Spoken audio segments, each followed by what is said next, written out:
Você sabia que é importantíssimo saber o contexto para entender um texto bíblico? Vou te dar um exemplo. Vamos falar aqui da carta de 1 João. Quando o apóstolo João escreveu esta carta, ele escreveu porque a igreja estava passando por um problema muito sério. Surgiu no meio dela um movimento chamado gnosticismo. O gnosticismo era um movimento que tinha várias crenças diferentes daquelas ensinadas pelos apóstolos. Uma delas é que existia um conhecimento diferenciado, secreto, que quase ninguém tinha. E as pessoas que conseguiam ter acesso a esse conhecimento eram pessoas que acabavam por se tornar especiais.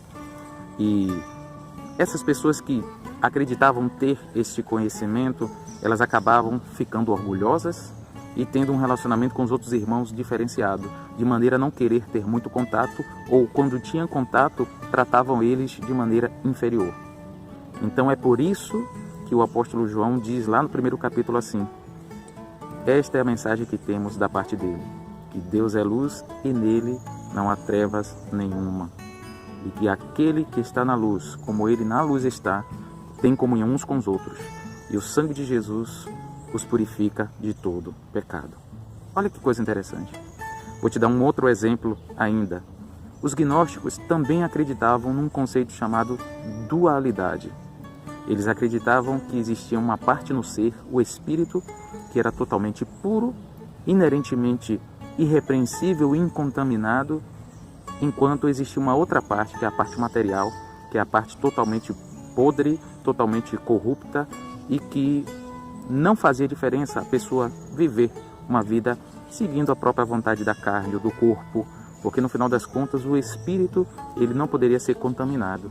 E o que isso gerava nessas pessoas? Gerava primeiro uma libertinagem, as pessoas viviam de qualquer jeito, sem praticar justiça, sem praticar a verdade. Alguns inclusive chegavam a afirmar que não existia pecado por causa disso.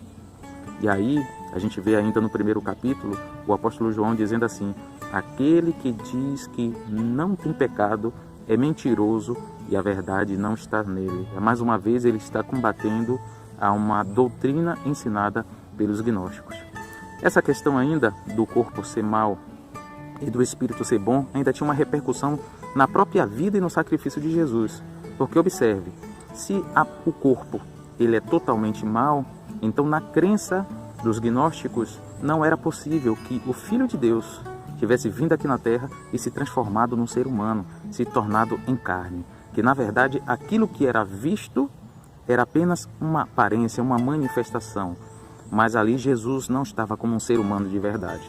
E aí a gente vê o apóstolo João dizendo o seguinte: que todo espírito que diz que Jesus não veio em carne, este espírito não é de Deus.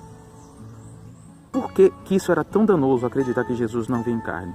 Porque o fato de Jesus ter se tornado homem igual a nós era aquilo que dava o devido valor ao sacrifício de Jesus, porque a morte de Jesus foi substitutiva, foi Jesus como homem ter morrido pelo homem. Se eles esvaziassem esse conceito através dessa crença, na verdade eles estavam desqualificando o sacrifício de Jesus. Por isso que o apóstolo João combateu dizendo que não era de Deus aquele espírito que dizia que Jesus não veio em carne.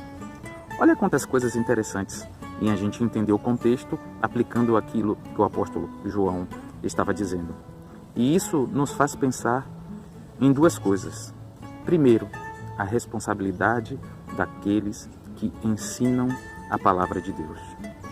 Eu acredito que o ensino na igreja ele deve ser o mais simples possível. Tem que ser um ensino que seja humilde, de acesso a todas as pessoas.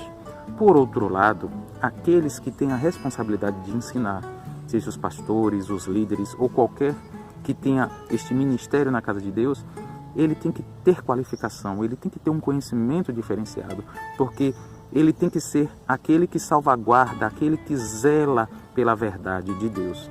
E quanto mais profundidade e quanto mais conhecimento de contexto e de realidades que estavam ali naquele texto, ele vai ter oportunidade e vai ter o cuidado de falar aquilo exatamente que era o sentido que Deus tinha, não só para aquele povo que recebeu de primeira mão, mas o sentido verdadeiro para nós também que vivemos nos tempos de hoje. Então esse é um ponto, a responsabilidade e a capacitação que aqueles que ensinam devem ter. Por outro lado, uma coisa que a gente tem que pensar também é os próprios membros da igreja, todos nós do corpo de Cristo. Nós temos que ter cuidado com alguns ensinos que podem, de alguma maneira, ter acesso às nossas vidas, porque hoje, com o advento da internet, é muito fácil você assistir um vídeo como esse aqui que eu estou fazendo, ou ligar a televisão e ter pessoas falando ali em nome de Deus, e é muito fácil, simplesmente por se falar no nome de Deus, de repente acreditar que aquela mensagem realmente é divina. Mas o cuidado que a gente deve ter é de perceber o seguinte, que todo o ensino da igreja, ele é pautado no ensino de Jesus, dos apóstolos e dos profetas. É assim que diz o apóstolo Paulo em Efésios. Ele diz que o fundamento da igreja é o ensino dos apóstolos e dos profetas e tem Jesus Cristo como pedra principal. Então, se existe algum ensino, se existe alguma pessoa que traz uma doutrina que, na verdade, tira a centralidade de Cristo e coloca o homem como alguém especial, como alguém diferenciado, como alguém que é aclamado, que tem que ter uma vida diferente, que tomemos cuidado. Porque esse foi o exemplo que a gente teve aqui, a heresia dos gnósticos, mas isso não ficou apenas no passado, isso é uma heresia que muitas vezes está aqui no presente.